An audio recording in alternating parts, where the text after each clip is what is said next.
It's a crazy Friday night in college football, concluding with New Mexico really handling UCLA and their transfer quarterback, Nico Amalivia, who left Tennessee. Shouldn't have. He shouldn't have. Tennessee's a much better player. Now they have Aguilar. It's all good for Tennessee. But here is Amalivia. And they are 0-3 now. They're going to be. There's like 2 minutes left in this game. And UCLA Stadium, the Rose Bowl, was quiet as hell throughout this whole game. Yet they had 2 false starts. How many false starts did they have without any crowd noise? And it's at their stadium. It's not good. It's not good for UCLA. But it is good for New Mexico, and it is good for Michigan.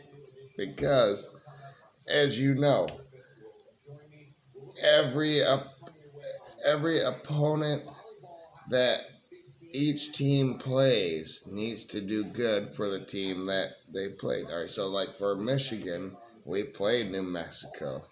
It was a tough, hard-fought game. Lane, their quarterback, was tough. He got hit so many times. It was just like John Mateer, except John Mateer was able to run a little bit versus Michigan.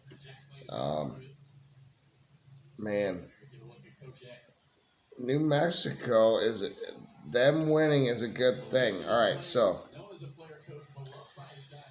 New Mexico in the third quarter settled for a field goal in order to get within, it was UCLA settled for a field goal in order to get within 4 points of New Mexico in this game.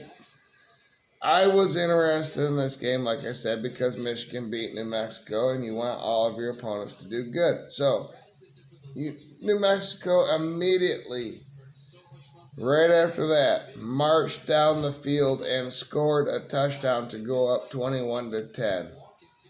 On a 4th and 4 in the fourth quarter, Amalivia was incomplete. It was a turnover on downs. UCLA gave New Mexico another third down opportunity later in this game instead of letting them have a fourth down. See, they accepted an ineligible wide receiver downfield penalty when it could have been fourth down. And New Mexico's Bankston at running back had a 43-yard touchdown catch out of the backfield. That's why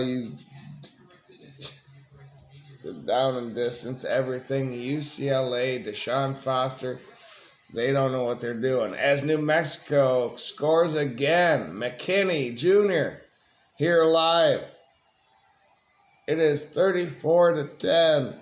It's going to be 35-10, barring an extra point. Michigan whooped these guys' asses, kind of, didn't they, in hindsight?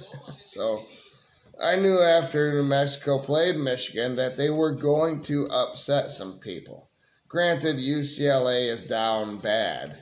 They're going to be 0-3 now in their season after... but after a tipped interception by New Mexico, up 18 points with 4 minutes left, this game was over already. It was already over.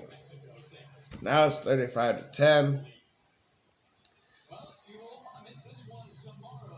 As a Michigan fan, I saw a targeting in this game, and it wasn't addressed. I saw a couple of targetings by New Mexico on UCLA players that were not called targets.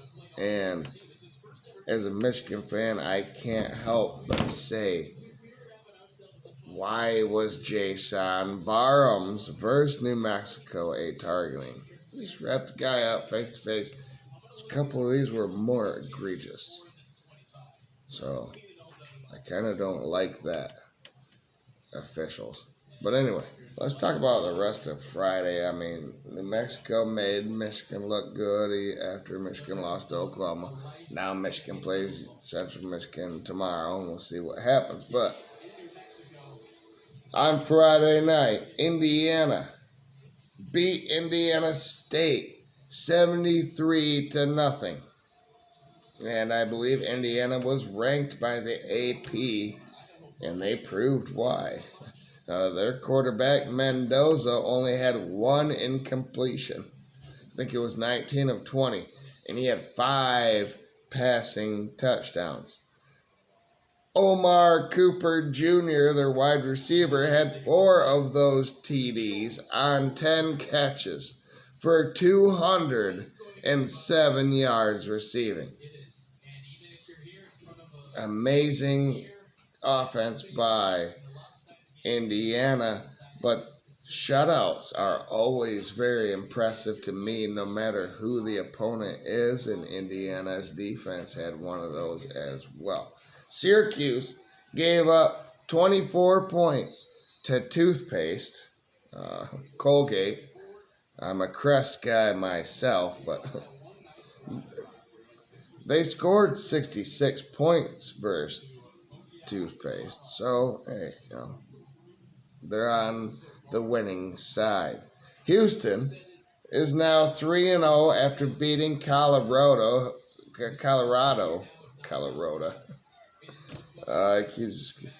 Deion Sanders, prime time, will be looking for an upgrade after this season. I'm sorry, Colorado, but he is out of there. They are now 1-2. Houston beat them 36-20. Wasn't even really that close in that game either. But then there was another game that was a pretty good one all the way into the fourth quarter. And it was Arizona at Kansas State. Arizona versus Kansas State. It was at home for Arizona. That was a great game as well. But you knew the better team the whole game, like I said. It wasn't all Fafita, Arizona's quarterback, but damn, he was able to do a lot of the things that Avery Johnson was not able to do, which tells you that the team of Arizona is much better than Kansas State's. And I had Kansas State on the under for their win total in preseason, and I had Arizona on the over. So go me. Go me. I picked that one right. But Avery Johnson and company they were 1-2, and Arizona was 2-0. This was a 3-point game in the fourth quarter.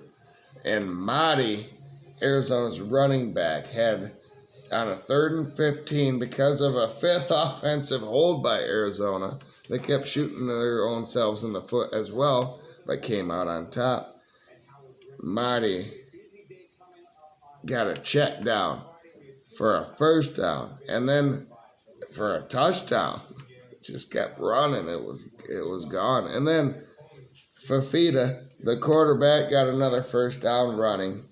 He was amazing for Arizona.